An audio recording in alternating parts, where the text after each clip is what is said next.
Delayed Reciprocation. Written by Jwan Shabazz. Part 1, Transformation. Brianna, Lauren, and Mia had been inseparable since their childhood days in Chicago. They were a trio through elementary, high school, and college. But Lauren, Mia's older sister, died tragically in a mysterious car accident shortly after graduating college. Mia and Brianna promised themselves they would make Lauren proud by becoming successful women, as they were sure she was destined to become herself before the accident. And that is exactly what they did. But as they grew into successful black women, their careers demanded every ounce of their energy. And although from the outside looking in, one would think they could have any man they wanted, in reality finding love seemed like an elusive dream. Both spending many sleepless nights alone. But fate would have other plans. Mia, a stunning model, attended an exposition for her agency. There, she met William, a tall, handsome man who exuded confidence.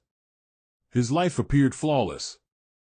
He was single, no kids, and wealthy. In only a few months their romance blossomed, whisking them away to exotic destinations, lavish dinners, and opulent hotel suites. Mia was smitten.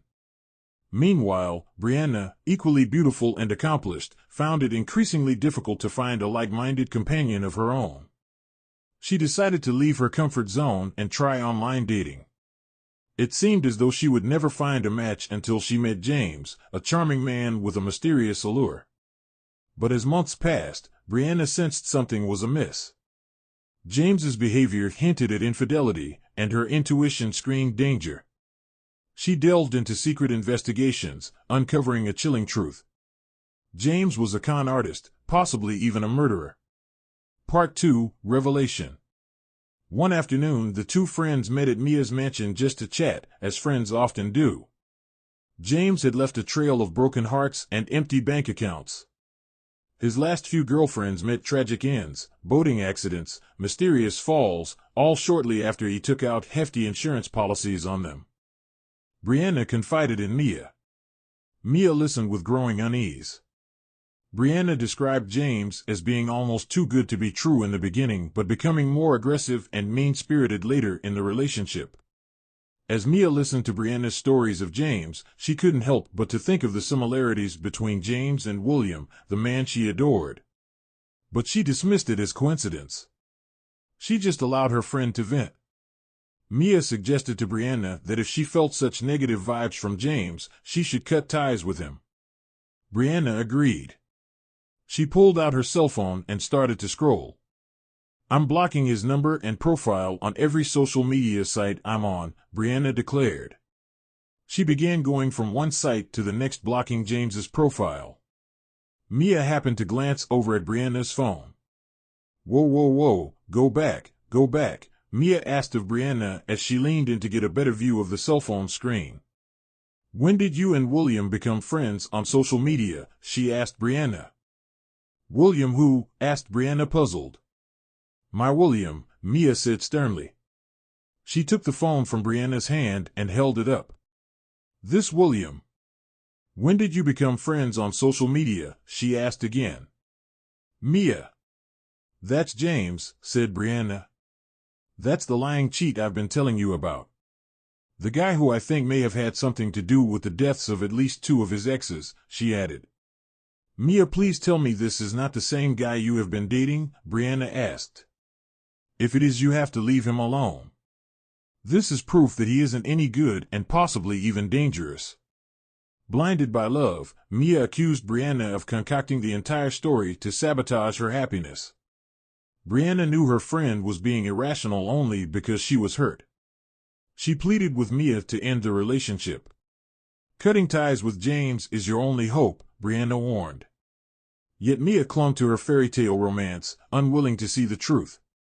"His name is William," she rebutted. Part 3, Justification. Brianna, seeing how deep in love Mia had fallen, knew she had to take matters into her own hands to protect her friend. She sought out an old friend from their old neighborhood, a gang leader with a code of loyalty. He had known Mia, Brianna, and even Mia's sister Lauren since childhood. Mia and Brianna had helped him with many situations, both monetary and non-monetary. Because of this, he was more than willing to help either of them in any way he could, whenever he could. He felt he owed them. Brianna's plea was simple: eliminate James, also known as William, to save Mia. But fate had other plans. Mia paced the opulent halls of the grand mansion. Its marble floors echoed her anxiety. After her conversation with Brianna, Mia began her own investigation into William and stumbled upon a horrible truth. James and William were indeed one and the same, just as her friend had told her. But as horrible as it was to find out that William was a con artist who cheated on her with her best friend as well as countless other women, it was minimal compared to her other discovery about him. Shocked and betrayed, she confronted him in the mansion's dimly lit library. The man she loved was a master manipulator, a predator who had ensnared her very own sister, Lauren, before her mysterious demise. She confronted William, rage burning in her eyes. The mansion's chandeliers cast shadows across the library. As the library's doors slid open, William raised his head from the book he was reading, just as Mia raised the gun. She placed a photo of her sister Lauren on the table in front of him. "Who is this?" she asked. "Before you lie, just know I will kill you if you do," added Mia. William nervously answered, "She is someone I knew long ago. Long before I met you, I swear." "So you do know her?" Mia asked. Trying unsuccessfully to hold back tears, Mia asked, "Did you love her?" William paused before answering. "She meant nothing to me," he said, thinking he was saying the right thing. "That's too bad," said Mia.